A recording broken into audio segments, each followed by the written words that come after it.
we are going to create the designs here.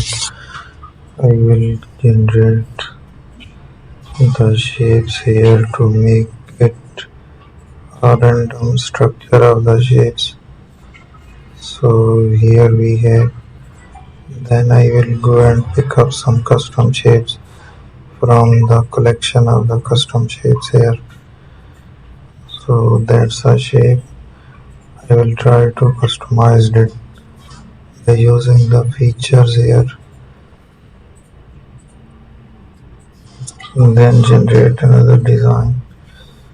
Explore the shapes here. Make the different structure again. So there we have